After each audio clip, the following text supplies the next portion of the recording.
Hola, hola, hola, muy buenos días a todos. Estoy viendo aquí cómo se van sumando espectadores. Soy Florencia Paoloni, la secretario técnico científico de la Organización Internacional Ítalo-Latinoamericana, y tengo el gusto de darles hoy la bienvenida a la quinta sesión de este curso ILA RECIP del Mercosur sobre Derecho y Cooperación Espacial. Antes de comenzar, y mientras se siguen sumando alumnos, expertos y seguidores, les cuento que, como en las sesiones anteriores, está disponible la interpretación simultánea en inglés, en portugués y en español. Para hacer uso de la misma, tienen que cliquear en el icono del globo terráqueo y elegir el canal en el que quieren escuchar. Y como siempre, para hacernos llegar comentarios, saludos y buenas energías, pueden utilizar el canal del chat. Y para hacer las preguntas a los expertos, les pedimos por favor que usen el de preguntas y respuestas, que nos permite ir filtrando las que ya hemos respondido.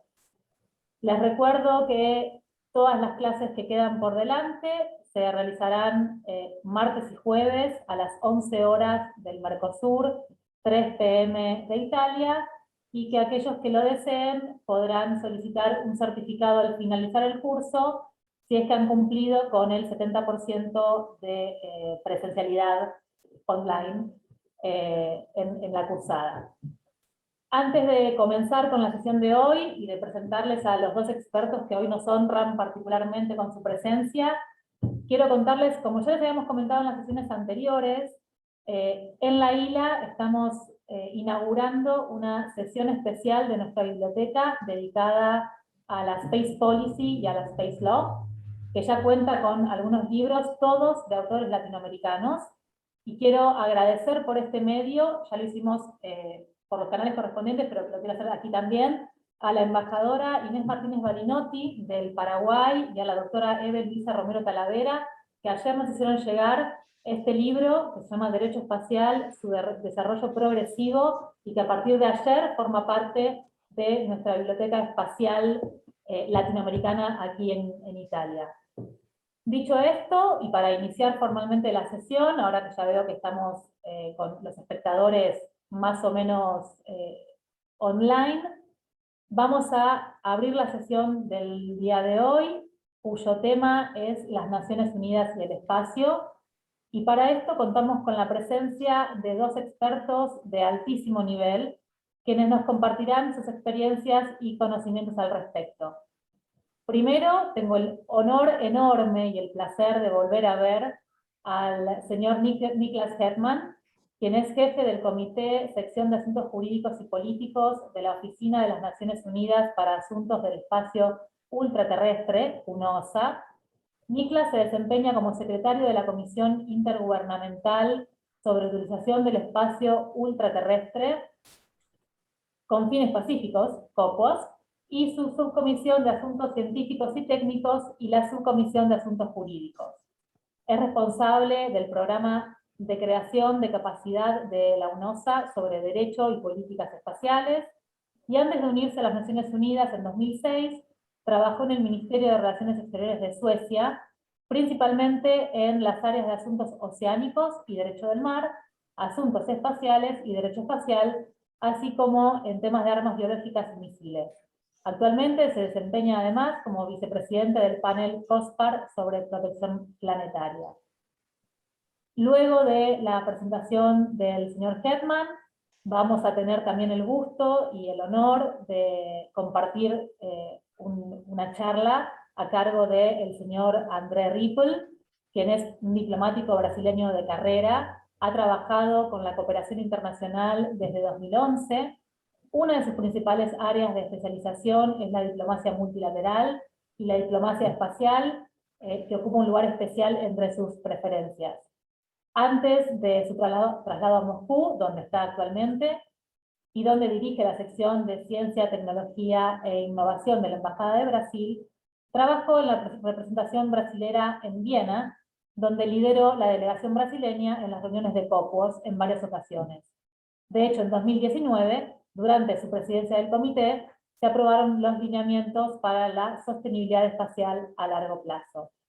Hechas estas primeras presentaciones formales, quiero agradecerles a ambos por su tiempo, su disponibilidad y por estar siempre acompañando nuestras iniciativas en campo espacial. Y dicho esto, paso la palabra al señor Niklas Hetman. Niklas, te escuchamos. Thank you indeed for that presentation. I will now share my screen.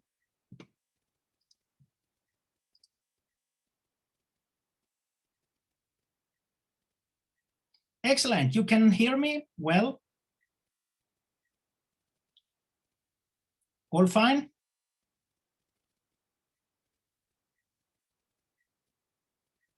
Can you hear me? Okay, good. Very good. So thank you so much for inviting me to this important training course on space law and cooperation. And as Francina already said, I will address the work of the United Nations in this domain, in particular, the work of the Committee on the Peaceful Uses of Outer Space. This is a picture from some years back, but the reason I wanted to show you this is that this is the room in the Vienna International Center in Vienna, Austria, where we always hold our sessions of the Committee on the Peaceful Uses of Outer Space and its two subcommittees, the Scientific and Technical Subcommittee and Legal Subcommittee. In 2019, the committee itself, the main committee, made a few really striking achievements, including the adoption of the 21 guidelines for the long-term sustainability of outer space activities. And as already had been stated, my co-panelist, Mr. André Rippel, was the president of the committee during that year. And we worked closely together in the interest of the committee. Then in 2020, the pandemic hit us all, and we had to cancel the session of the legal subcommittee and the session of the committee. But this year, 2021, we were able again to hold all three sessions, the subcommittees and the main committee, although in hybrid format with reduced in-person attendance in the room itself, but nevertheless, the committee managed to file robust substantive reports and make achievements, and I will address them in my presentation. If we look at this intergovernmental body, and you probably know it already, it was founded as an ad hoc body in 1958, and in 1959, already a year later, it received its permanent status as an intergovernmental body under the General Assembly. Over those 60 years, this intergovernmental body has been really at the height of creating the legal regime of outer space, mainly through the legal subcommittee, but ultimately it is the main committee that endorses all the work being conducted by the subcommittees.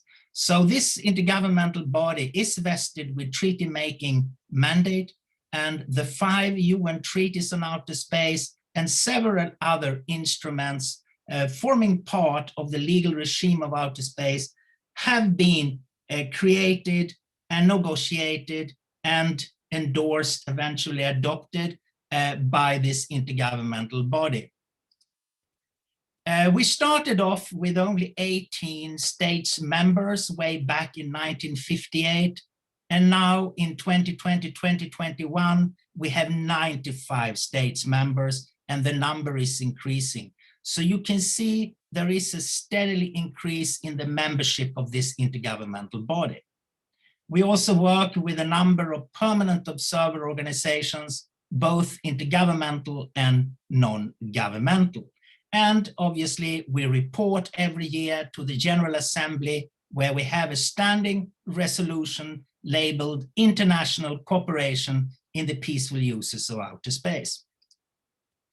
If we look at the member state complement of COPUS, it's interesting to note the broadness and the variety of states that are members and actively take part in the work of this body. I have broken the membership down in the 5 regional groups of the General Assembly. So first you will have the African group, then the Asia Pacific group, the Eastern European group, the Latin American Caribbean group, and the last group then on this slide being Western European and other states group. Sorry. In 2021, this year, COPUS recommended 5 new states to become members, and the General Assembly 4th Committee has already adopted this. We are now waiting for the formality of the General Assembly plenary later in December to finally rubber stamp this decision by which Angola, Bangladesh, Kuwait, Panama, and Slovenia will become members of the committee, meaning that we will reach 100 states members as of December. When we look again at the complement of states in the committee, we immediately see that it is an interesting mix of major spacefaring nations, states that are not necessarily major in their space programs, but they are indeed industrially advanced. And we have also quite a few emerging space nations. We even have states that are not performing as their own national space programs, but nevertheless, all states of the world are dependent on space activities and the assets of satellites in orbit, as we all know, via navigation, telecommunication, remote sensing, etc. And this is the strength of this intergovernmental body, that it is not a club for the few that have the capacity to uphold their national activities in space, but it is really a broad intergovernmental body which serves in the interest of all humankind. COPUS operates with a very general mandate. It was formed already in 1959 when the committee received its formal permanent status. And you will see this is the mandate of the committee, only those 4 bullets. The last bullet, study legal problems which may arise from the exploration of outer space, gives the mandate to this body to make space law. It gives the treaty-making power to this intergovernmental body. There is constantly a discussion whether the committee today would need a more robust and more detailed substantive mandate, considering the technological advancement we have seen over the year in space technology, and considering also the proliferation of actors in the space arena.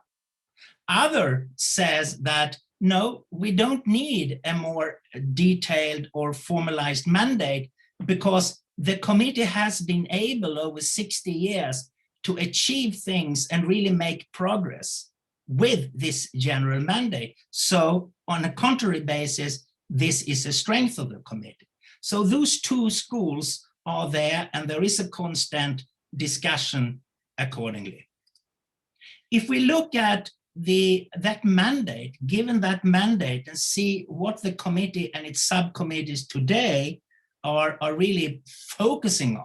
And on this slide is just a snapshot, so there are far more agenda items, as you can imagine.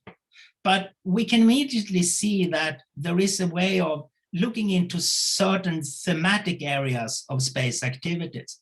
On the one hand, we look into what we need to do in order to continue uphold space activities for sustainable development and considerations of planet Earth. And here immediately we have space and climate change, disaster management, space and water, space and global health. So that is one category. The other very strong category is looking really into the interest of the space community, and more predominantly on upholding and promoting the safety of space operations, and looking into how we address hazards and impacts to an orderly and sustainable use of orbits around the Earth.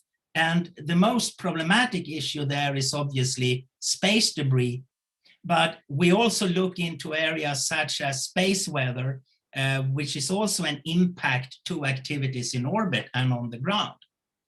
And there are other areas like NEOS, which is planetary defense, meaning we're looking into how we all can work together and coordinate our efforts to deflect, probably in the future, if that should happen, an incoming asteroid that would threaten planet Earth. Then on the legal side, in the recent years, since 2016-17, we received a few very engaging topics on the agenda of the legal subcommittee. One of them relating to space traffic management, STM. Space traffic management is a concept that is not defined at the international level, but all space agencies and the entire space community is addressing space traffic management and looking into what could space traffic management at the international level look like in the future. Is there a need for a certain regime, etc.? Space resources, or rather, as the agenda item is labeled in the legal subcommittee, the legal aspects of the exploration, exploitation, and utilization of space resources is a very topical item and is really gathering a lot of interest and attention of member states of this body and of the space community as a whole. The intersection and connection between the safety, security, and sustainability of outer space activities is also there constantly in the work of this intergovernmental body, although COPUS is vested with a mandate to look exclusively into the peaceful uses of outer space. So the security dimension of space activities at large, disarmament, arms control, prevention of an arms race in outer space, militarization of outer space is not being handled by this intergovernmental body in the UN system. It's dealt with elsewhere, including in Geneva. But there are connecting factors in order to safeguard the broader perspective of space security, meaning safety, security, sustainability. And there we have transparency and confidence building measures in outer space activities as a connecting factor. The highlights of this particular session this year is quite remarkable, considering that we held the session in hybrid format and we were still under restrictions of the pandemic. As I already said, we reach now 100 states members of the committee, and I can tell you that since this time, we have now received applications for full membership from Guatemala and Uzbekistan. So probably we will be 102 by next year. The General Assembly plenary in October this year endorsed, or rather adopted, the Space 2030 agenda, which had been endorsed by the committee this year. It took 3 years for states members of the committee to outline and agree to the Space 2030 agenda, which is a policy agenda on how we as member states, Secretariat, UN system, and the space sector as a whole should continue using our concerted efforts in delivering on space technology, science, and their applications towards the Sustainable Development Goals.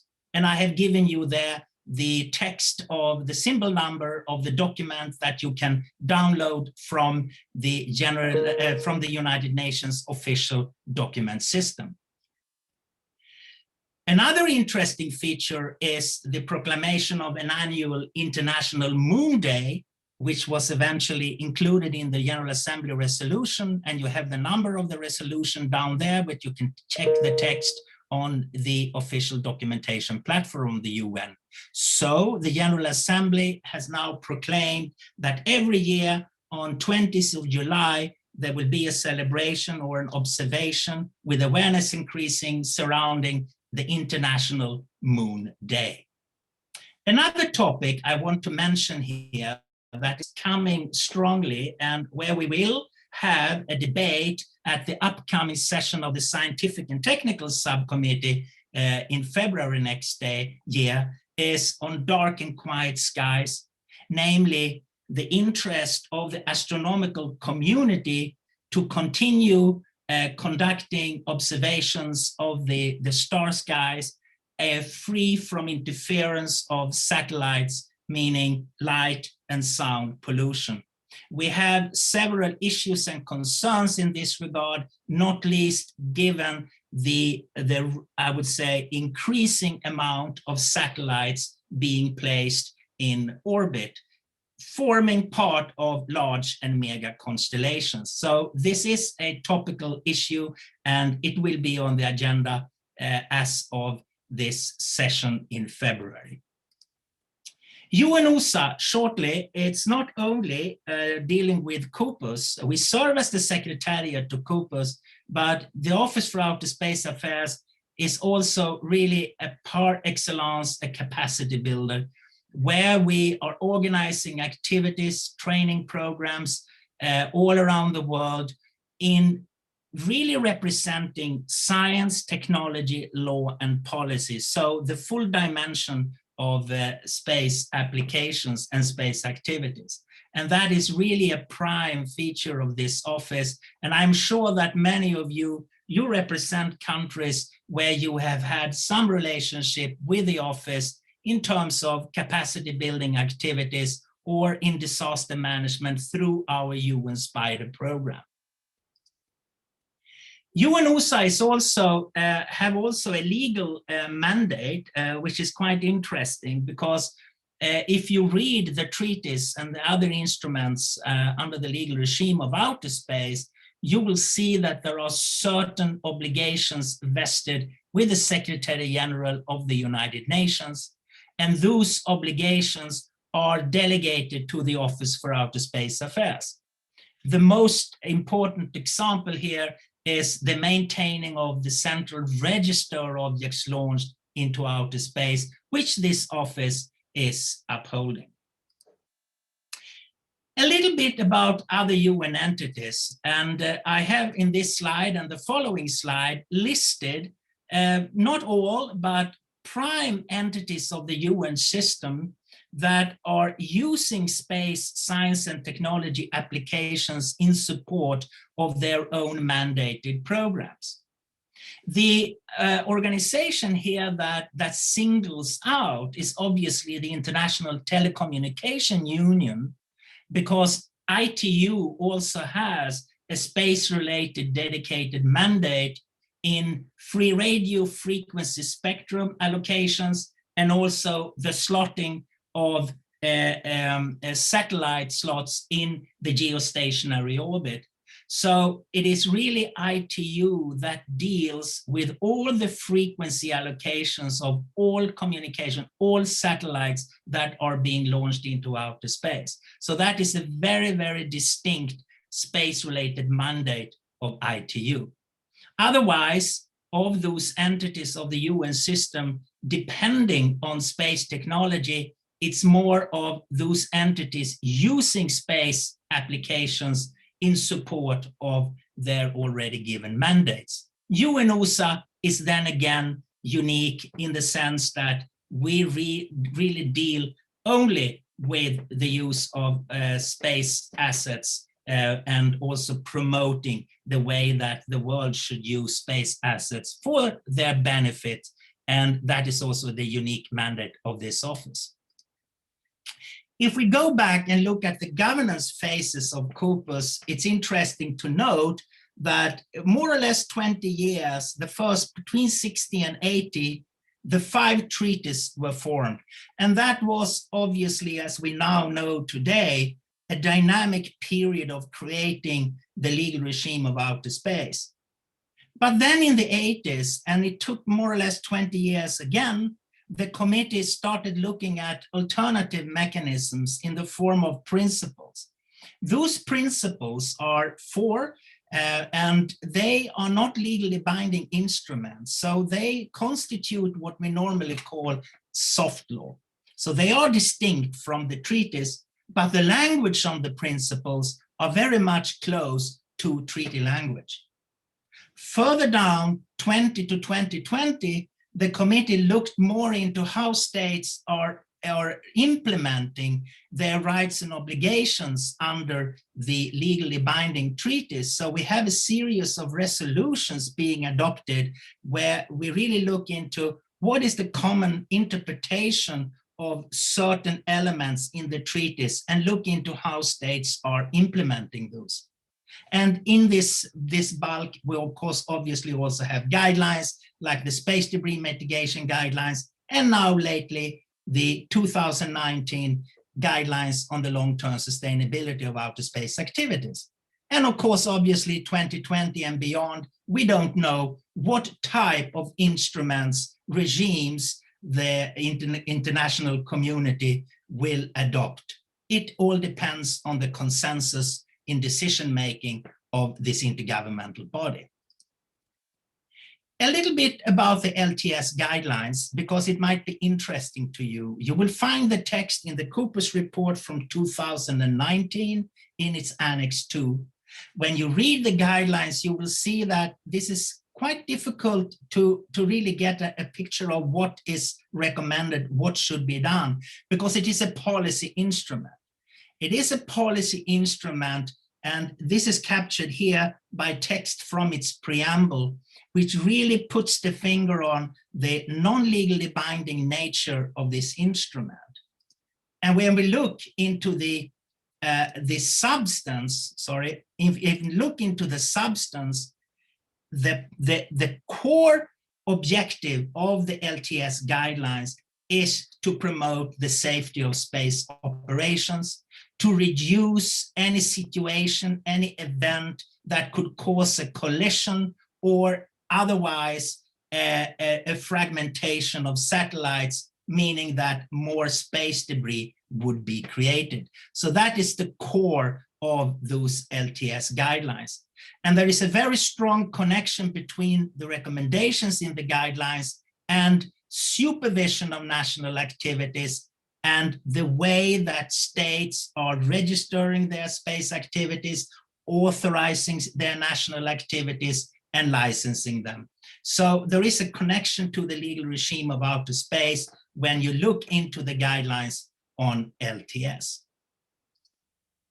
The working group on LTS ceased in 2019, but we now have a new working group that will look into the next phase, and they are actually now already intersessionally starting to prepare what will come more formally during the session of STSC in February, really looking into what should now be the new terms of reference and method of work of this working group. The working group has a 5-year mandate, which is not a long time. It took 10 years to form the guidelines that we already have adopted. So now we have 5 years to look into implementation of those guidelines, look into new challenges that could require further guidelines, and also looking into how to raise awareness and capacity building so that states are implementing the 21 guidelines, and probably, if there would be consensus, even more guidelines. Now, very briefly, governance projection on safety of space operations. Taking stock of those guidelines, we see the need for enhanced capacity building and awareness. And as we all know today, the private sector and industry is becoming increasingly active in space activities. So there is a need at the national level for a dialogue between governmental entities, regulatory entities, and also those entities at the governmental side, authorizing and licensing activities, and the private sector. Organized reporting on the implementation of the LTS guidelines is very important, so that there is a bulk of experience and lessons learned that states can draw from. And furthermore, what is also discussed is whether there should be a structured information exchange on objects and events, meaning if there are situations that could cause disruption of space activities and collisions, etc., in orbit, how should that be reported? Whatever happens, we have an embryo for what could constitute building block for space traffic management in the future, whether or not an international regime is being adopted. I would like to mention a few points on Unispace Plus 50 before I end, that was celebrated in 2018. The committee started off a few years before that, in 2014, 2015, to look into certain cross-cutting areas of its work, where with the objective of looking into what is the priority of states members of the committee and the priority of the committee as a whole, including its secretariat, UNOSA, in the areas of space governance, capacity building, resiliency, interoperability, and space for sustainable development. And if you're interested in looking more into this assessment, you have the symbol number of the report labeled 1137, which you can read, and you will find it on the website of the office. Now, this assessment surrounding the 5 cross-cutting areas led the committee to decide on really going more in depth and in detail under 7 thematic priorities, and I have listed those thematic priorities here. The results now, a few years later, being that the committee established a new agenda item on space exploration and innovation. We also had quite an interesting movement on the legal regime of outer space and global governments, whereby the legal subcommittee working group on the status of treaties has developed, together with its member state, a guidance document that could serve in really helping new states to ratify the treaties, become states parties to the treaties, the legally binding treaties, and also implement their rights and obligations in the right manner. And there are few other areas here that you can see. One further example, when it comes to the area of strengthened space cooperation for global health, we have been working for a few years in a working group on space and global health of the Scientific and Technical Subcommittee, and a draft General Assembly resolution with recommendations in this regard is now being prepared. Sorry, I don't know what happened now.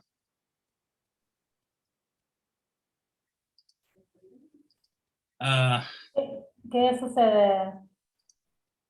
Okay, I will stop sharing, because what I will say, you have the presentation, you can use it later, but my last slide that I cannot show now was kind of a summary of Unispace Plus 50. So there you could easily see how the committee moved from the 5 areas, those governance areas, via the 7 thematic priorities to the 4 pillars of space economy, space society, space accessibility, space diplomacy, that constitute the fundament for this Space 2030 agenda I mentioned initially. So the General Assembly this year in October, adopting the Space 2030 agenda, adopted a way also going back very many years in the way that states members of the committee has been progressing in their work through this intergovernmental body. And underlying all this is obviously the 2030 Agenda for Sustainable Development, and how states should implement the 17 Sustainable Development Goals. Thank you very much. Muchísimas gracias, Niklas. Voy a dejar siempre, cada vez que un experto termine de hablar, voy a dejar unos segundos de pausa para que el intérprete pueda finalizar la interpretación. Gracias, Niklas, por compartir tu experiencia con nosotros.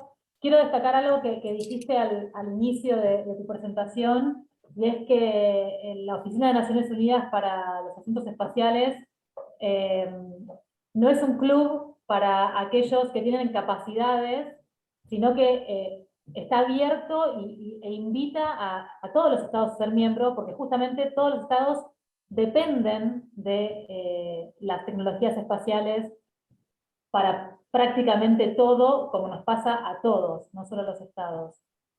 Estoy pasando ahora a las preguntas. No hay preguntas, agradecen y dicen muy excelente y muy interesante charla.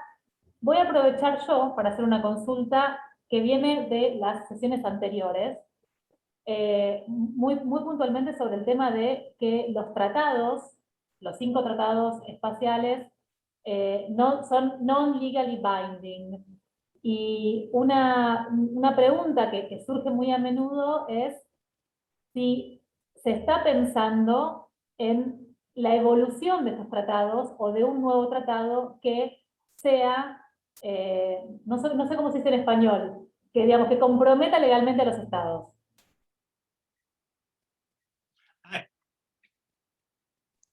Yeah. Okay, good. I think I got you. I got your question.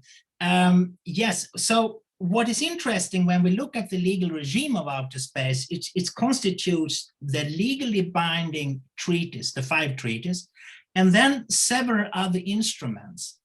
So when you look at the principles that I mentioned, when you look at the resolutions, for instance, very important, the resolution adopted in 2007 on the enhancement of registration practice, which opens up for an opportunity of states to use the registration regime in a more modernized manner. And then lastly, the long-term sustainability guidelines. I mean, those instruments, apart from the 5 treaties, they are non-legally binding, as you said, they are voluntary. But they have nevertheless been adopted by consensus. So the negotiation, as I said, took 10 years to arrive at the LTS guidelines. It's a very long period, we can say, yes, but when it's done, we know that the major spacefaring nations, they have a commitment to those guidelines because they have adopted them by consensus. So there is a political buy-in to this. Now, the question is then, do we need a legally binding treaty? Do we need more treaties? Obviously, as a lawyer, I would love treaty making, absolutely.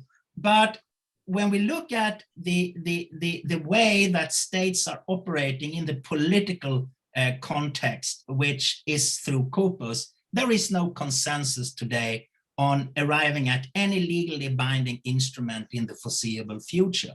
So states are seeking other avenues, and that's where we have this focus on guidelines. We don't know, obviously, what would come in the future. Suddenly there might be a topic where states can arrive and agree to a legally binding instrument, but I'm not so sure that will happen in the foreseeable future. So there are other mechanisms in looking into how states are implementing their rights and obligations under the treaties that are already adopted. Gracias. Ahora sí, han iniciado a llegar las preguntas. Nos pregunta una persona que nos parece como espectador anónimo, pregunta si estos tratados y dice, estos tratados y recomendaciones están dirigidos a los estados. ¿Existen regulaciones para el sector privado? No. All international instruments, so international law is, the only subject under international law are governments of states. So that is the fundamental issue here. meaning that all instruments that are being developed at the international level under international law, they address states.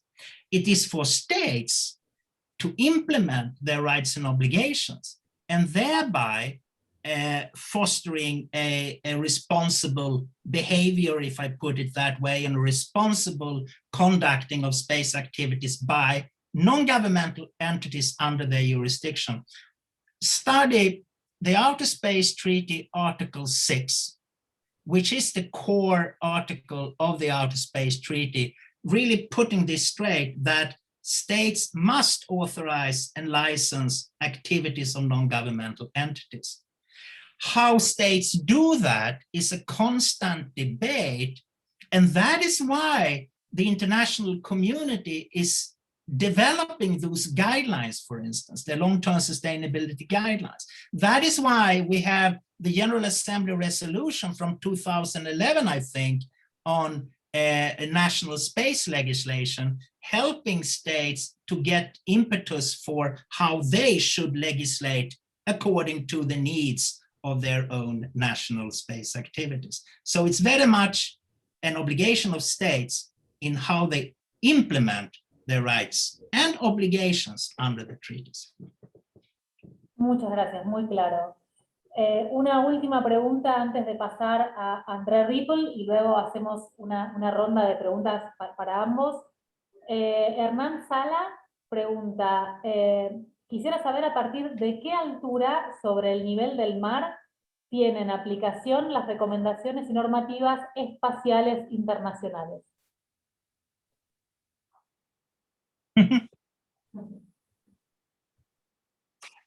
This is such a good question, and honestly speaking, I hope that Andrea would say something in that regard later on. Now, the problem here, or the crux of the matter, is that there is no legal delimitation between outer space and airspace. And as we know, airspace is under the sovereignty of states, while outer space is not under any sovereignty or jurisdiction of states. So the problem is that without a legal delimitation between those two areas, it's difficult to see where would either regime apply, okay? Because we also have activities that are suborbital, activities that are conducted in the gray zone between airspace and outer space. Whether we set the boundary, I would say a technical delimitation of 100 kilometers or whatever we do, it still does not change the nature that we don't have a legal delimitation between outer space and airspace. So that is a constant issue. And we have an agenda item of the legal subcommittee since 40 years, more or less. And André Ripoll has also served as acting chair recently of that working group, where we really give member states opportunity to express their views regarding the definition and the limitation of outer space. But there is no consensus in the international community of reaching a legal delimitation between those two areas. Muchísimas gracias, Niklas. Te dejamos descansar mientras le paso la palabra a André, y luego seguramente habrá más preguntas para que conversemos y discutamos entre todos. Paso ahora la palabra a André João Ripoll. André, te escuchamos. Florência, muitas gracias. Bem, como nós combinamos, eu vou conversar com vocês em português, porque a nossa ideia também é prestigiar os idiomas do Mercosul, né, e do mundo latino. Mas, obviamente, agradeço muito o Niklas por ter nos dado essa apresentação. Ele fez boa parte do meu trabalho, porque realmente ele nos apresentou todo o contexto. E nós vimos aqui já nas perguntas o que são as grandes preocupações que nós temos na diplomacia. Mas antes de começar, Florência, eu só quero frisar também que eu estou falando em capacidade pessoal. Acho que isso é importante, eu não estou me referindo a posições nacionais e nem a críticas, obviamente, a posições de um país ou de outro, mas sim falar da minha experiência nesses anos de Copos, principalmente nessa área jurídica. O Niklas apresentou ali um dos slides, eu acho que vocês vão lembrar, que mostra as diferentes áreas que o Corpus trabalha. E se referiu especialmente, por exemplo, às diretrizes de sustentabilidade e também à evolução, ou para algumas pessoas, involução, do processo de produção do direito internacional, né? Que partiu dos tratados, e depois nós falamos de princípios, né? E chegamos às diretrizes. Bem, o que nós temos que entender é que tudo que ocorre nesse campo da diplomacia espacial, né? Diplomacia espacial eu entendo como o trabalho da diplomacia no sentido de tanto fomentar a cooperação bilateral e multilateral, mas também solucionar áreas de possível conflito, de possível atrito e incertezas. Procurar dar algum tipo de direção que seja consensuada. Bom, isso que o Nicolas nos apresentou, eu diria para vocês que é a ponta do iceberg, é a parte visível do trabalho.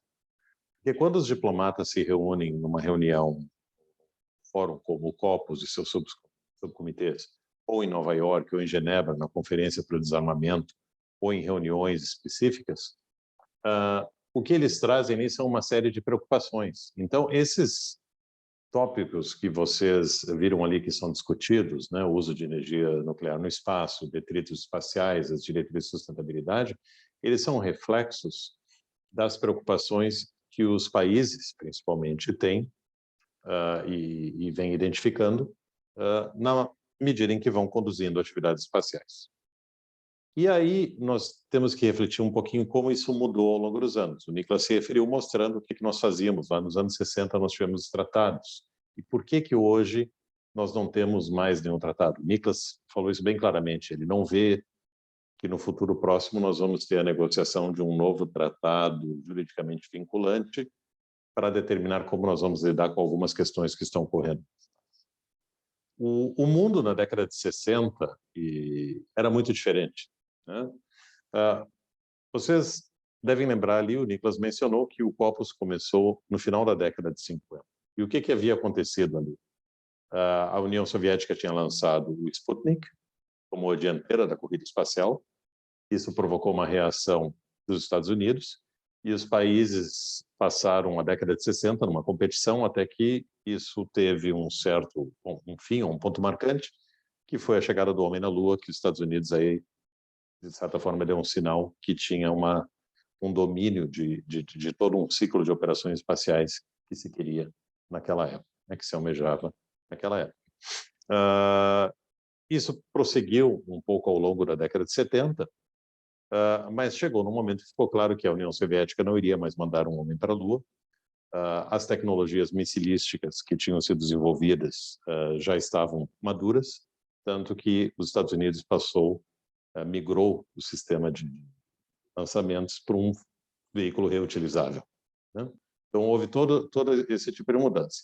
Então, isso explica muito, e se vocês olharem o que foram os tratados, Tratado do Espaço, resgate, né, e retorno de astronautas, convenção de responsabilidade, assim por diante, vocês veem um sequenciamento lógico do que eram as preocupações desses dois países, né?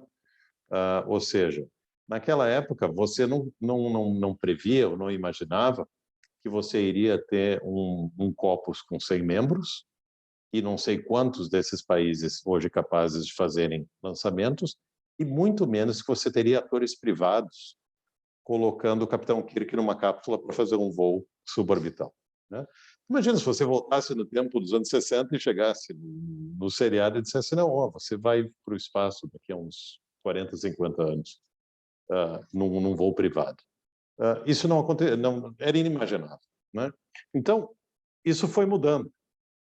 A partir da década de 80, você teve um esfriamento dessa competição espacial, pelo menos de forma comparativa, comparando o que foi nos anos 60, e isso explica muito o porquê de nós não termos mais tratados. Porque, como a situação estava estável, passou um período, vamos dizer, de relativa estabilidade, onde as principais potências ou forças espaciais eram bem definidas, né? Nós tivemos, então, a União Soviética, os Estados Unidos E aí começaram a entrar outros atores, a União Europeia, a China bem depois, né? E claro, a China obviamente avançou muito rapidamente, mas ela entrou tardiamente nesse processo. Basta vocês lembrarem que quando o Brasil e China começaram a operar conjuntamente para produzir satélites, o programa espacial brasileiro era mais avançado que o chinês, né? Isso nos anos 80. Então, a Índia também depois entrou, Japão e outros países. E hoje vocês têm aí uma série de atores privados, Elon Musk, né, da Tesla, vocês têm o Jeff Bezos da Amazon, vocês têm uma série de projetos de constelação de satélites e outras aplicações. E o que a gente viu no Cocos? O Nicolas mostrou ali o aumento do número de membros, mas se vocês olharem isso cronologicamente, vocês vão verificar que houve a fundação, o Brasil foi um dos membros fundadores, houve um relativo crescimento nos anos 60 e houve um grande período de estabilidade entre os anos 80 até 2000, eu diria 2010, 2012, e aí um crescimento que nos últimos 4 ou 5 anos foi dramático. Então, nós vamos agora chegar a 100 membros e a tendência é que isso aumente.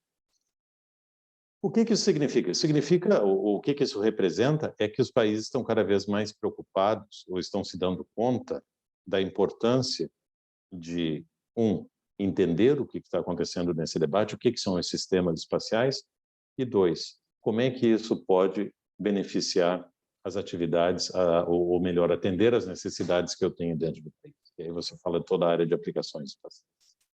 E como eles podem participar do debate. E aí entra uma outra questão, que o Nicolas também mencionou rapidamente, que é a questão dos debates em Viena, que são por consenso. Viena tem essa regra, que é uma regra não escrita, não é uma regra oficial, né?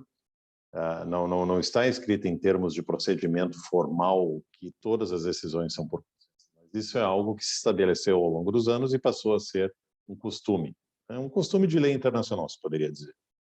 Então, os países, quando estão em Viena, debatendo esses assuntos, né, que sejam questões de detritos, remoção de detritos, responsabilidades, um regramento para a utilização de recursos espaciais, uma nova diretriz de sustentabilidade, o que seja, eles precisam tentar chegar a uma solução de comum acordo. E isso é muito difícil. Isso explica por que nós demoramos tanto para conseguir, digamos, produzir um conjunto de 21 diretrizes. Como o Nicolas disse, foram 10 anos, né? Foi um processo muito difícil. E o que ocorre é que, como todos, como é consenso, cada país, desde um país extremamente desenvolvido e maduro, tanto no campo do direito espacial quanto no campo da tecnologia e da diplomacia espacial, ele tem o voto dele, pelo menos em tese, tem o mesmo peso de um país que acaba de entrar no comitê. E esse mecanismo, ele, por um lado, é difícil. Muitas pessoas dizem, não, seria bom abandonar o consenso, porque você tem aí novos atores, eles não sabem nada, o que eles querem opinar. Existe esse argumento. Não estou dizendo que eu acho válido, mas existe esse argumento. E existe daí também o argumento de que, não, nós precisamos de decisões mais rápidas. Mas aí eu colocaria, isso é minha visão, e eu acho que há pessoas que vão discordar de mim, o direito espacial, ele não é exatamente, mesmo que você... Há uma preocupação sobre essa questão do direito juridicamente de normas vinculantes ou não vinculantes, ou normas voluntárias. A questão é que o direito espacial, especialmente, como o direito internacional, na verdade, né, o direito público internacional, ele não é exatamente enforceable. Se você tem um ato no espaço, seja voluntário ou não, que configuraria uma espécie de abuso ou desrespeito a uma norma, seja uma norma constitucionária ou não, você não vai ter, como é a questão do direito internacional em geral, você não vai ter uma força internacional espacial que vai dizer, não, vocês não se comportaram bem e nós vamos ter que mudar isso. Ou você não pode lançar esse satélite porque nós não gostamos. Isso precisa ser resolvido de outra forma. E essa é a função, então, do COCOS, é achar a solução possível, seja por meio de um tratado, que foi o que ocorreram, os mecanismos que prevaleceram na década de 60 e 70, ou seja, por meio da elaboração de normas, ou pela própria discussão. E aí eu volto àquele ponto que eu disse, que nós enxergamos a ponta do iceberg, quando vemos ali esses tópicos. A própria discussão envolvida na elaboração, ou quando se tenta chegar a um consenso, mesmo que não se tenha um consenso, ela tem um papel muito importante em fazer com que os países compreendam as diferentes posições e preocupações dos seus pares, né? Então, vamos pegar uma questão bem prática, que é a questão de remoção de detritos. Remoção de detritos espaciais, ela parece uma boa ideia, né? Afinal, o detrito espacial representa um risco, a operação de satélites, a Estação Espacial Internacional, você tem um risco de colisão, etc. e tal. Você tem daí novos atores que querem lançar objetos e descobrem, bom, aquela órbita ali eu não posso usar, então ou eu vou ter que desenhar o meu satélite de uma outra forma, os custos vão aumentar. Então, nós temos que remover os detritos. E aí também pode se discutir, bom, quem é que vai pagar por essa remoção? Os países que, ao longo da história, lançaram todo esse lixo? Ou todos têm uma responsabilidade por isso? Tem todas essas questões. Bem, mas aí você vai falar numa tecnologia de remoção de detritos e aí um dos países vai dizer, não, mas espera aí, tudo que está no espaço tem propriedade, mesmo que não esteja identificado. É isso que diz a convenção, né? As convenções, a Convenção de Registro estabelece isso. Então, você tem o direito, um outro país, de remover esse objeto. Isso não está escrito em nenhuma norma ali, vocês vão olhar do COPUS, mas isso é uma questão que é debatida. Então, os países precisam chegar a algum acordo sobre isso, e isso vai demorar, mas para que possam definir uma prática que não vá causar não só preocupações excessivas, mas que não vá ser fonte de conflito no futuro. Aí você tem um país, por exemplo, que desenvolve uma tecnologia de um satélite que tem um arpão. Vocês já devem ter ouvido, alguns de vocês, disso, né? Ouvido esse desdobramento é relativamente recente, e aí fica uma preocupação. Isso é uma arma que pode ser usada no espaço para atingir um satélite, e assim por diante. Então, o que eu diria assim, o escopo das discussões no COPUS e esse mecanismo de consenso, ele é muito difícil, ele é muito complexo, ele pode ser muito frustrante, você tem que ter muita paciência, tomar muito café, sair da sala, etc. e tal, mas ele é o mecanismo possível, ela é a forma de operação possível para um ambiente onde existe tanta incerteza, tanta novidade e tantos interesses. E aí entra uma outra questão que a gente não pode esquecer. O espaço, ele é uma projeção do interesse geopolítico dos países. Só que ele é desafiado por isso, porque o espaço não é geograficamente delimitado. Além de nós não termos a questão da altura, do limite aéreo, em quantos quilômetros começa o espaço exterior e qual a lei, o direito que se aplicaria, você também não tem como delimitar que um dado ato, vamos dizer, você não tem como delimitar um local onde ocorre algum evento. Então, por exemplo, se você tem um satélite, você não tem uma norma precisa, você tem normas operativas, que é o que por exemplo, os operadores satélites utilizam. Mas você não tem uma norma que diga, bom, você tem um satélite, essa área ao redor do satélite eu tenho soberania, né? Então, isso acaba sendo problemático, porque se você pensa nos interesses de defesa, nos interesses militares, nos interesses econômicos, e você tem todos esses equipamentos operando, você tem detritos, você não tem uma clareza de informações sobre o que ocorre no espaço, isso começa a ser muito complicado. E se você não tem um fórum para discutir isso, mesmo que você ainda não tenha soluções, essa complicação é maior ainda, porque qual vai ser a solução? Quando nós estamos preparando essa conversa, eu conversei com a professora Tatiana, ela me colocou uma dúvida. Bom, existe algum mecanismo que já foi acionado dentro do âmbito das Nações Unidas para resolver algum tipo de conflito ou incidente? Eu não tenho conhecimento. Então, isso ainda é uma lacuna. Agora, o que existe é que esse fórum ele funciona justamente como um ambiente onde os países podem expressar justamente suas questões. Não só o COPUS, mas também a Conferência para o Desarmamento, né? Olhando a perspectiva então, militar. Então, a questão realmente é, quando você pensa na diplomacia espacial, qual o papel que ela tem, é que você não tem ainda, e eu não vejo, um mecanismo que seja melhor do que esse, embora esse mecanismo possa ser imperfeito, possa ser difícil, possa ser demorado. A questão é, a diplomacia é uma arte, vamos dizer, do possível, né? Do que pode ser atingido. E ela só funciona quando todos os lados que participam entendem que eles precisam ouvir o outro, não necessariamente concordar, mas tentar entender o que são as preocupações, por mais absurdas que me pareçam. Então, eu preciso entrar numa sala de negociações e escutar a minha contraparte.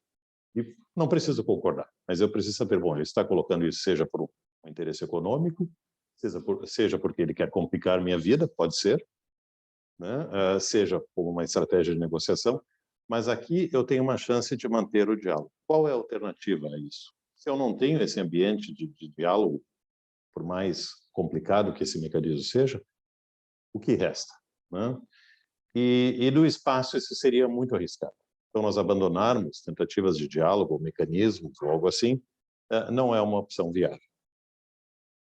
Uma questão que daí deriva disso, que eu vejo que é ligada e em vários momentos já ouvi questionamentos, é a existência de outros mecanismos. Porque como as discussões baseadas em consenso são difíceis, são demoradas, volta e meia surgem propostas, bom, então nós devemos ter uma convenção, algo discutido à margem da ONU, um mecanismo por um grupo de trabalho, etc. Então. E aí você tem também o lado contrário, não, tudo tem que ser discutido na ONU.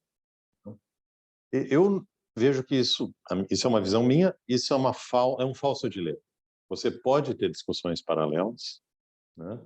E nós vimos isso, por exemplo, na questão dos recursos espaciais. Quando o tema de recursos espaciais, pelo menos na minha experiência, assim, surgiu, foi quando os Estados Unidos aprovaram uma lei interna, uma lei doméstica, que tratava, né, abordava formalmente a questão de utilização de recursos e propriedade de recursos espaciais. E isso foi questionado dentro das discussões do Copos. Eu me lembro que na época a delegação americana disse, não, isso é uma lei interna, não tem nenhum... E essas atividades ainda estão anos à frente, não é algo que vai ocorrer agora.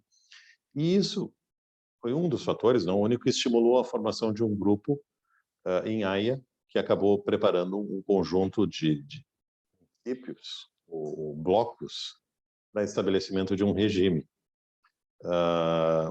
para utilização de recursos espaciais. E eu me lembro que quando isso foi apresentado, esse grupo de Haia apresentou isso no Copos, houve reação de alguns países. Disseram, não, mas quem são essas pessoas? Né? Quem é que foram esses peritos? Quais os interesses deles? Não eram necessariamente atores estatais. Mas isso aconteceu, eles fizeram essa apresentação e essas informações que eles desenvolveram acabaram sendo úteis para nivelar o conhecimento entre os participantes do Copos e alimentar o debate.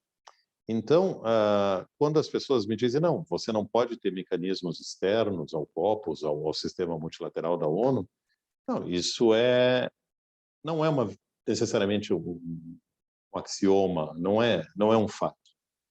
O que interessa é como você vai aproveitar ou vai se valer desse tipo de discussão para alimentar o debate multilateral. Eu realmente acredito que a ONU ela tem que ter, de certa forma, preponderância, ela precisa absorver isso de alguma forma, porque, caso contrário, você realmente está perdendo ou deixando de usar excelentes fontes de ideias, de sugestões, de subsídios e de informações. Ok? Então, digamos, essa é a dinâmica atual do que nós temos em função desse processo de consenso e da diplomacia espacial. O que eu vejo acontecendo no futuro é que isso vai ser um processo cada vez mais complexo. Cada vez você vai ter mais tensões em função, principalmente, eu acho, da presença dos atores privados. Porque os atores privados, eles não participam diretamente do Copos. O Copos é um fórum governamental. Ele foi fundado por estados dentro ao abrigo das Nações Unidas. Então, a participação de atores privados, ela se dá por meio das delegações dos países, né? Então, você não tem ali uma empresa, o Elon Musk não vai aparecer no Copos como uma delegação. Até pode ser convidado para integrar uma delegação, a delegação americana, e falar, etc. Mas ele vai falar pela posição dos Estados Unidos. Né? Então, eu acho que no futuro, vai ser, talvez, esse vai ser o grande desafio, é verificar como nós vamos dar conta desses desenvolvimentos, porque a ciência e a economia não vão esperar. Mas eu acho que isso também é uma situação que vai acabar se corrigindo, ou pela criação de um mecanismo, de uma instituição, como a aviação civil criou a sua, ou por modificação dos mecanismos de trabalho do COPS. Bom, Florência, eu gostaria, talvez, de parar aqui um pouquinho. Eu não sei se a gente já tem algumas questões, e também, talvez, para entrar num debate com o Nicolas, talvez o Nicolas queira me corrigir em alguma coisa, não sei. Ok? Podemos fazer? O que você acha? Sí, muchas gracias, André. No me atrevería a corregir absolutamente nada. Me causó gracia el Elon Musk no puede ser parte, y yo agrego, por ahora. Nunca se sabe. Y es un tema, el tema de las empresas y de las entidades privadas en la exploración espacial, es un tema también que en las preguntas ha ido surgiendo mucho, tanto en cuanto a la responsabilidad, a la regulación, a cómo deberían o no ser reguladas estas actividades, y creo que de a poco y a través de todos los expertos como ustedes que están participando, vamos teniendo una idea como mucho más acabada de cómo sí hay instrumentos a través de los cuales este tipo de actividades de alguna forma están, no sé si controladas, pero registradas. Dicho esto, me gustaría leer la primera consulta, que es de Claudia Daniela Suárez Arias, que agradece ambas presentaciones, muy interesantes, los aportes desde el ámbito legal. Dice, por favor, quisiera consultar lo siguiente. Si bien los sujetos del derecho internacional son los estados, a diferencia de las otras áreas como la ambiental, no observo con claridad cómo la sociedad civil podría aportar para generar consensos en materia de derecho internacional espacial. Bem, na verdade, respondendo a pergunta da Cláudia, a sociedade civil ela já opera, porque o Corpus admite a presença de observadores. A questão é realmente verificar como o aporte dos observadores é recebido pelo Corpus. E aí, a questão do conteúdo, ela é importante, mas acho tão importante quanto o conteúdo é a maneira que isso é apresentado. Então, o que nós temos é que uma série de organizações hoje participam do Corpus e eles apresentam informes, relatórios. Eles não apresentam propostas diretas ao Corpus. Eles sugerem, isso é um tema que nos parece importante, por isso, ou eles organizam algum evento, algum seminário, ou eles teriam a possibilidade, inclusive, de aí tratar diretamente com o Escritório das Nações Unidas, que não se confunde com o Corpus, que é um outro órgão. Mas, então, a sociedade civil, sim, ela se organiza, há uma sociedade civil atuante e que participa do Corpus. A questão, talvez, Cláudia, é que o tema espacial ele ainda não atrai tanta atenção quanto o tema ambiental. O tema ambiental ele é muito presente, mas ele também é presente porque, bom, de certa forma, ele é mais visível, ele é mais palpável, né? As pessoas estão falando todos os dias da mudança climática, da poluição, do desmatamento, extinção de animais, etc. Né? Então, em termos de apoio popular, o apelo, não apoio, apelo popular, o tema ambiental ele é mais forte. Né? As pessoas, obviamente, ficam horrorizadas ao ver uma área desmatada, animais mortos, mas ninguém começa a chorar por um satélite. Né? Pobre do satélite, né? Então, foi destruído. Então, a questão é que nós precisamos ainda, eu acho, interagir mais com o público em geral, nós, todos os operadores, todas as pessoas envolvidas, para que as pessoas entendam a importância disso. Entendo que a questão, por exemplo, do combate à mudança climática, né? Ela depende do espaço, que é a questão do combate à poluição, da produção de alimentos, os Objetivos do Desenvolvimento Sustentável, eles dependem das ciências espaciais. E que esse é um ambiente muito frágil. Ou, talvez, a gente consiga chegar no futuro em um momento que a questão ambiental, ela também abrange o espaço. O que nós estamos discutindo hoje por a questão ambiental na superfície, nos mares, no subsolo, ela também comece a ser estendida para o espaço ultraterrestre, porque isso não existe. Nós falamos recém das diretrizes de sustentabilidade do espaço exterior. E ali você tem uma série de princípios, um preâmbulo, onde se discute o que é o conceito. Mas esse é um conceito muito, vamos dizer, verde, ele não é um conceito presente. Você não vai conseguir chegar na rua e perguntar o que você sabe sobre a sustentabilidade no espaço exterior. As pessoas dizem, hã? Não? Então, eu acho que esse talvez é o desafio para a participação da sociedade civil. Não que ela não possa participar, mas que você tenha uma massa crítica que participe. Nicholas, o que você acha?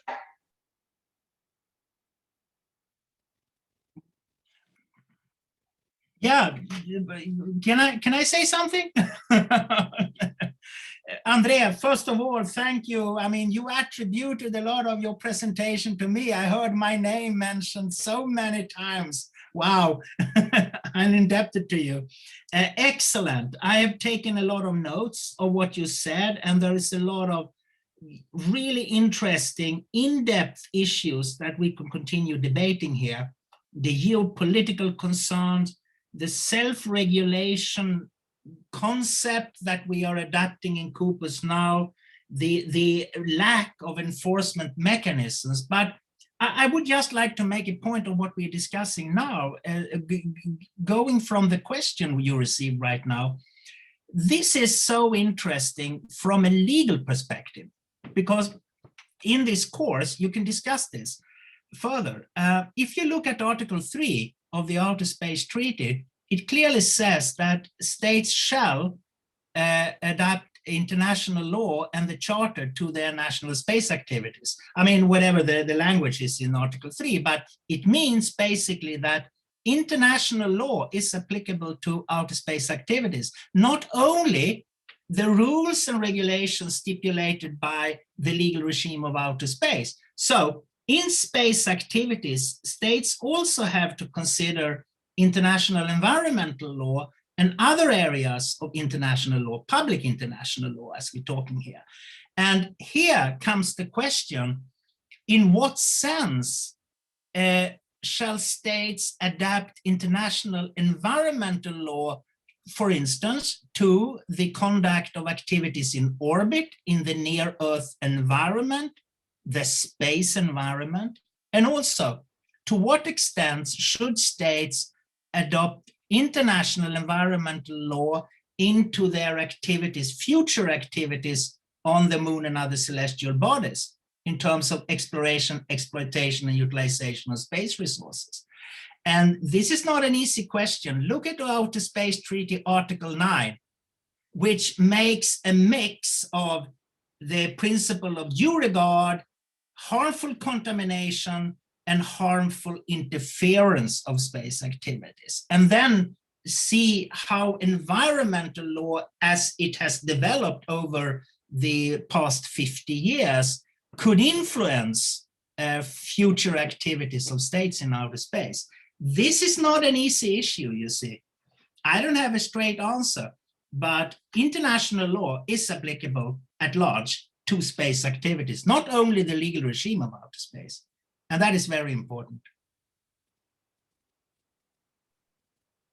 Muchas gracias a ambos. Y hablando del derecho y conectando con una referencia que hizo André sobre una regulación nacional de Brasil.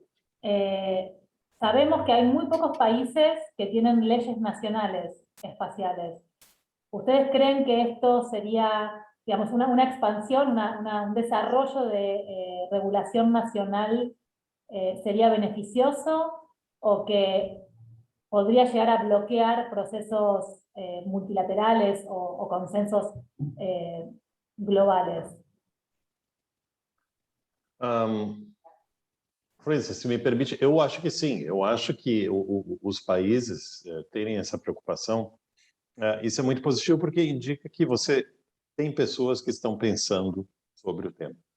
Né? E como eu falei, você tem ali no Copos 100 países que estão em graus muito diferentes, tanto do desenvolvimento técnico e científico da área espacial, quanto do desenvolvimento jurídico e do próprio processo diplomático. Né? Você tem delegações que vão para a reunião sem ter instruções, sem ter uma clareza do que podem e devem dizer. Elas vão lá para aprender. Isso é normal na diplomacia. Isso não quer dizer que isso não é um processo realmente negativo, porque, na verdade, há uma curva de aprendizagem. Então, algumas delegações elas precisam, primeiro, tomar consciência,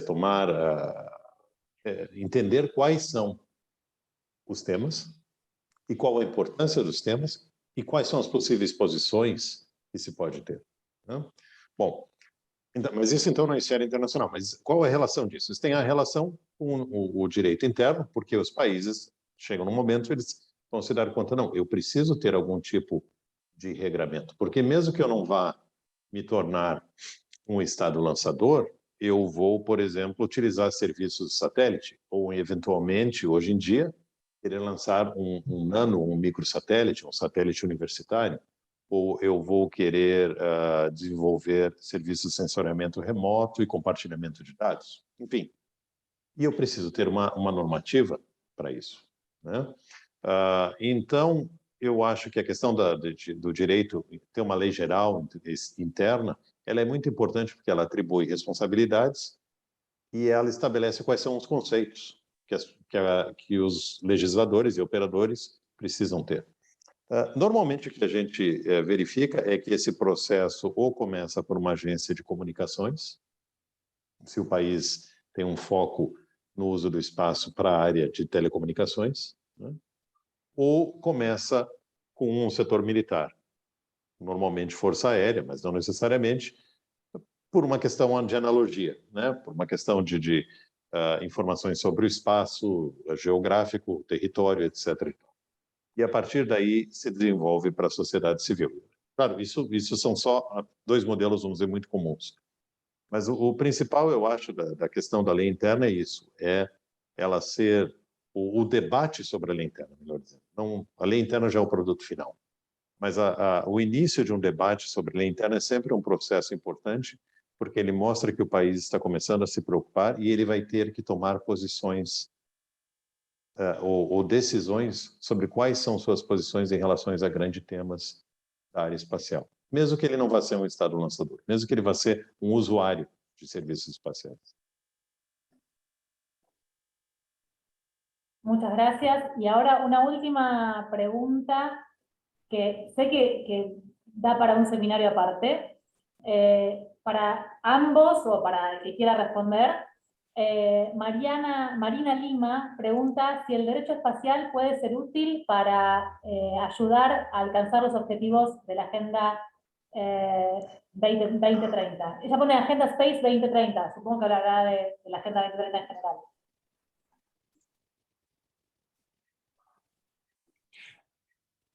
Yeah, I can answer. Well, there is no direct connection between the legal regime of outer space, the international space law, and the Space 2030 agenda. The Space 2030 agenda is more a political agenda, a policy-driven agenda on that we all need to go in the same direction. We all need to work together to achieving, the benefits of space for humanity, etc. So it's a very general agenda in that sense. But obviously, in arriving at, in developing the agenda, it's adopted, but then it has to be in a way applied. In applying this concept of the agenda, of course, states are then, I would say, required to observe their rights and obligations under international space law. Because if you are states parties to the treaty, this is really your core obligation. And there is a constant call in this community, in the world community, to attract more states to become parties. And I would say to become parties to the core treaties. Okay, here we go. There we mean the Outer Space Treaty, the Rescue Agreement, Liability Convention, and the Registration Convention, but for political reasons, the Moon Agreement is put aside. And we know that there are several high political reasons why the Moon Agreement is put aside and only ratified by 18 states.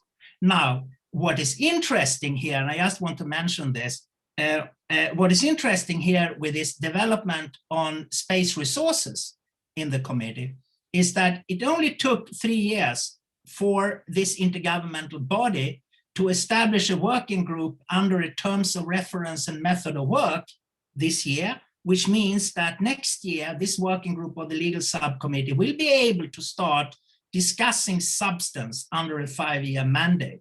And we don't know what will come out of that process, but we already see a movement inside those terms of reference of allowing the committee to get inputs from industry and private sector and non-governmental entities. So we see that it's a movement in that direction. And we don't know the end result, but the question I'm asking here is, could this process help the Moon Agreement? Could there be something in this process that would trigger states to see what they could benefit of becoming states parties to the Moon Agreement? We must not disregard the Moon Agreement as something that is a failure. No, on the contrary, it's one of the most innovative space treaties. It's one of the most innovative treaties under public international law. In the time it was framed, it was adopted in 1979. It's an environmental agreement. And the agreement is there and it offers a lot of mechanisms that could possibly be adopted under this new framework on space resources. I'm not saying that the Moon Agreement will suddenly be ratified by the major spacefaring nations, but it is an interesting thought that the Moon Agreement is there in the equation when it comes to the utilization, exploration, exploitation of the moon and other celestial bodies. Andrea, what do you think? Is there a renaissance potentially for the Moon Agreement? What do you think? Well, I feel like I'm giving this very important interview to David Letterman or something like that. But yeah, I know. What do you think? You know, with his beard. So, mas enfim, não, acho que sim. Mesmo que você não tenha vamos dizer, o endosso ao Tratado da Lua pelas principais potências espaciais, os tópicos que estão ali no Tratado da Lua, eles vão necessariamente ser transferidos ou ser arrastados para dentro dessa discussão. Porque há questões ali sobre o acesso a benefícios, a responsabilidade de uso, a questão ambiental. Se você vai discutir esses princípios, não interessa se você está chamando ou dizendo, isso vem do Tratado da Lua. Esses princípios precisam ser discutidos. E isso é inevitável. E não adianta, qualquer Estado que não queira discutir pode espernear, dizer, eu não quero falar sobre o compartilhamento de benefícios. Não quero. Mas os outros países querem e vão precisar, porque também, mesmo que você tenha um ator, um principal ator espacial que diga que não, os seus operadores privados vão precisar de regras. Eles vão pedir para suas autoridades espaciais, bom, me digam, eu posso ir em frente e estabelecer um sistema de utilização de recursos espaciais, eu quero ganhar dinheiro com isso, mas eu não quero ser vítima de um processo internacional ou não quero ter minha propriedade, sei lá, confiscada lá em outro território e assim por diante. Então, de certa forma, as forças do mercado também vão agir. Né? Embora o Copos não discuta esse tipo de questão, exatamente, mas elas vão ser uma influência indireta. Então, é muito importante olhar, eu acho, sob a perspectiva ampla. Porque um problema que ocorre de discussão diplomática é que você, às vezes, passa um dia inteiro discutindo se uma palavra ali num artigo deve ser shall ou should. E o pessoal esquece que o grande impacto do artigo não é o shall and should, é o que isso vai realmente representar na vida do utilizador, do operador, do investidor, ou do controlador daquele objeto ou daquela operação espacial, né? A questão prática. Então, sim, Nicolas, independente do Tratado da Lua experimentar um renascimento ou não, os princípios do Tratado da Lua eles estão ali e vão ser utilizados. Yeah.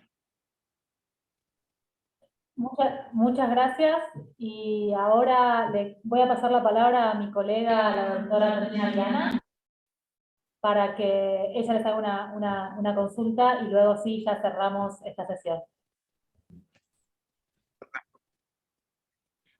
Obrigada, Florência. Obrigada, Florência. Obrigada, Nicolas e André. Realmente foi um momento muito especial para os países do Mercosul, e não somente, porque temos praticamente uma audiência de toda a América Latina hoje, mais de 120 participantes, que para nós é um grande orgulho, esse trabalho que a ILA faz de formação em direito e políticas espaciais, de uma área tão importante e essencial para as nossas vidas. Eu gostaria de fazer duas perguntas, se a Florência me permite. A primeira para o Nicolas e a segunda para o André.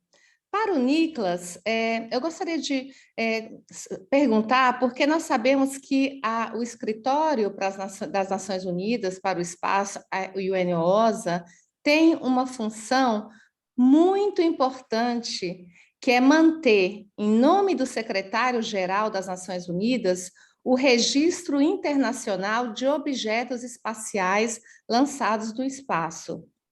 Então, a minha pergunta para o Nicolas é: qual é a importância hoje do registro de objetos espaciais para o aumento da confiança, da confidence building, né? Do aumento da confiança, da relação de confiança entre os países, né? A partir do registro desses objetos, e também em que medida o registro, sendo público, ajuda também no sistema, né, de space surveillance, da questão da segurança das atividades espaciais também.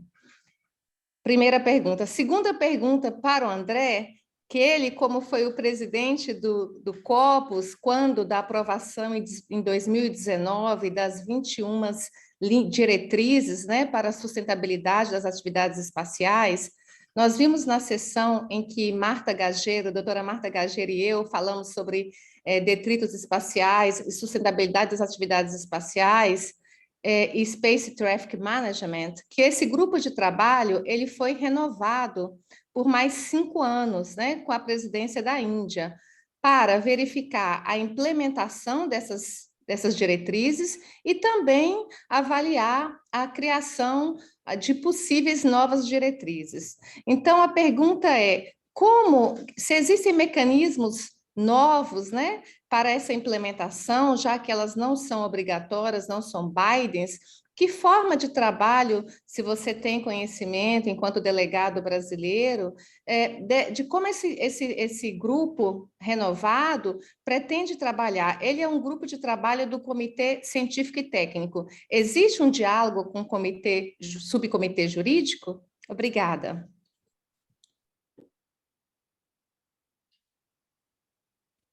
Thank you. Let me take quickly the first question. Thank you, Tatiana. Yes, I mean, the registration regime is not a tracking mechanism. So it's by this register, you cannot track objects every time in orbit. No, it's not aimed for that. It's a legal instrument which establishes, so to say, the genuine link between the object and its operator, okay? So it is a jurisdictional tool.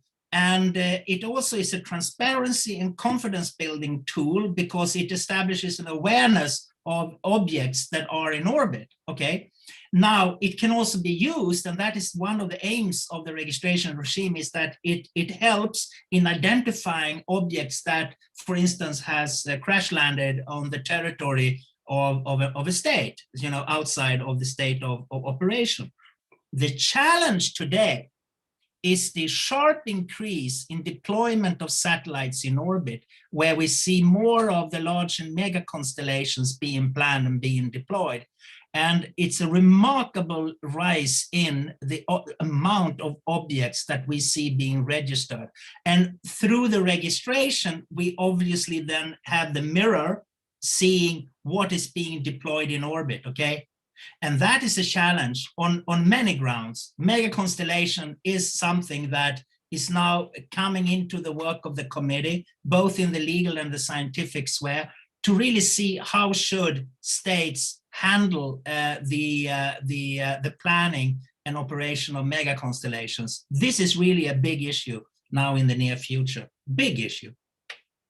Thank you. Realmente, eu não invejo o escritório nesse aspecto, Nicolas. É complicado. Mas é um desafio e é um desafio importante. Sobre a questão do grupo de trabalho, a pergunta da doutora Tatiana, eu não participei da reunião, não estou participando, que está ocorrendo essa semana. Está tendo uma reunião do grupo de trabalho depois da constituição dele, que foi um processo bastante complicado. Eu acho que, bom, um ponto assim, respondendo a pergunta de uma forma muito objetiva, sim, vai haver um intercâmbio de informações entre as questões do subcomitê jurídico e do subcomitê técnico-científico, porque esse plano de trabalho prevê, inclusive, a realização de encontros intersessionais, porque é a única maneira de conseguir dar conta dessa carga de trabalho. O importante, eu acho, Tatiana, não é apenas isso, mas quando foi feita a negociação, o processo das diretrizes, para quem não sabe, ele deveria ter sido encerrado em 2018, não em 2019. 2018, que foi o ano da Unispace, nós tínhamos tudo planejado, ia ser uma grande celebração, porque nós íamos ter a conferência e anunciar as diretrizes, a aprovação das diretrizes de sustentabilidade e devido a um impasse diplomático, político, o processo foi encerrado sem nenhum resultado. Então, nós passamos o ano 2018, o restante de 2019, tentando achar uma solução. Conseguimos, um grupo de países reavivar a discussão e chegar a um acordo, e esse acordo incluiu, obviamente, a aprovação de um grupo de 21 diretrizes e um texto preambular. Quem nunca leu esse documento, eu recomendo fortemente, principalmente, ler a seção preambular, que são os princípios e a definição do que é sustentabilidade. Isso é um conceito extremamente importante, aí remetendo àquela questão do direito ambiental, né, que se falou antes. Bom, mas tão importante quanto esse documento de diretrizes é o processo que foi estabelecido ali, que, como você mencionou, discutir a implementação, o desenvolvimento de capacidades e a discussão de novas diretrizes. Essa discussão de novas diretrizes é onde havia o problema, porque havia países que diziam, não, nós não temos que discutir nenhuma diretriz nova, porque nós temos que focar nessas que já foram aprovadas. E isso não era um argumento, obviamente, aceitável, porque há novas preocupações bom, não são novas preocupações, há preocupações que não foram abordadas de forma satisfatória na primeira parte do mecanismo, na primeira fase, e há novas preocupações, como o Nicolas acabou de mencionar, megaconstelações. Então, o que nós vamos ter que provavelmente, o que nós vamos ver provavelmente nessa nova fase é que o grupo vai ter que ser bem mais flexível e criativo para dar conta do trabalho em 5 anos. Então, sim, se envolve um intercâmbio entre o subcomitê técnico-científico e o subcomitê jurídico, e envolve também a adoção de novos métodos e ferramentas de trabalho. E, de certa forma, a pandemia, ela evidenciou isso, né? Seria melhor que as pessoas tivessem dado conta, obviamente, de outra forma. Eu não estou, obviamente, falando da pandemia, mas perceberam que há formas de avançar nas negociações usando outros mecanismos, por consultas intersessionais, informais, questionários, enfim, para que você tenha uma discussão mais estruturada. E espero que, sim, em 5 anos tenhamos um novo conjunto de diretrizes e um melhoramento do que já foi aprovado. E minha visão é que esse processo de sustentabilidade vai se converter num conceito permanente, num foco de discussão permanente, ou por um mecanismo, ou por um grupo de trabalho, ou por um item da agenda, que na verdade já existe, mas transformar esse item de agenda num mecanismo de negociação permanente. Porque a questão da sustentabilidade das atividades espaciais é como na Terra, é uma preocupação permanente, ela não se resume a um número X de diretrizes que sejam 21, 30, 15, não é essa a questão. A questão é achar soluções e evitar que o espaço seja afetado de forma que você não tenha mais condições de realizar atividades espaciais. Bem, acho que é isso. Yeah. Muchísimas gracias a los dos. Yo quiero hacerles llegar los agradecimientos y las felicitaciones de las más de 100 personas que los han estado escuchando, y las nuestras también, por supuesto. Quiero destacar además algo que no es muy usual en este tipo de cursos, y es que nos están compartiendo la experiencia de dos personas expertas en la temática y que además han vivido desde adentro las discusiones multilaterales de Naciones Unidas. Niklas como parte de la oficina y André como parte de la delegación y presidente en 2019, por lo que tienen la visión no solo de la expertise, sino de las dificultades que este tipo de discusiones multilaterales implican, que no es ponerse de acuerdo, esto nos interesa y ya, sino que hay un montón de cuestiones que van más allá del tema puntual, que involucra a todos los Estados miembros.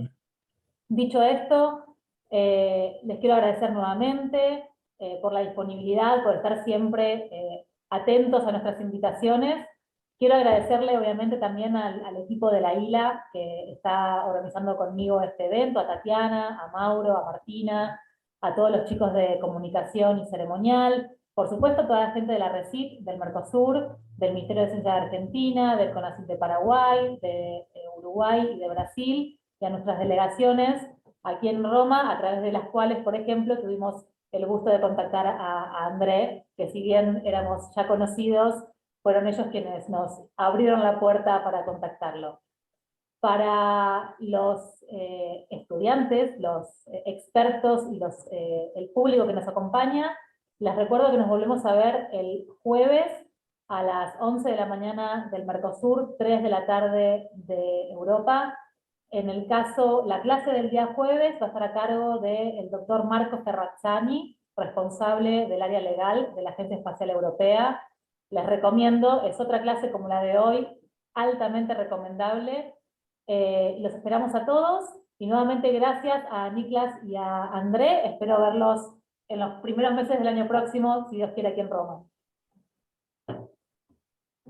Thank you so much. Thank you all. Nos vemos el jueves. Muito obrigado. Então, foi realmente um prazer. Fiquei muito contente de ter essa conversa, rever o Niklas, rever Tatiana, né, e ver vários nomes aqui no público de amigos e pessoas queridas. Então, desejo tudo de bom e um bom descanso o resto do dia. Aqui em Moscou já são 6:30 da tarde. Então, um abraço a todos e obrigado por essa oportunidade. Muchas gracias a todos. Hasta luego.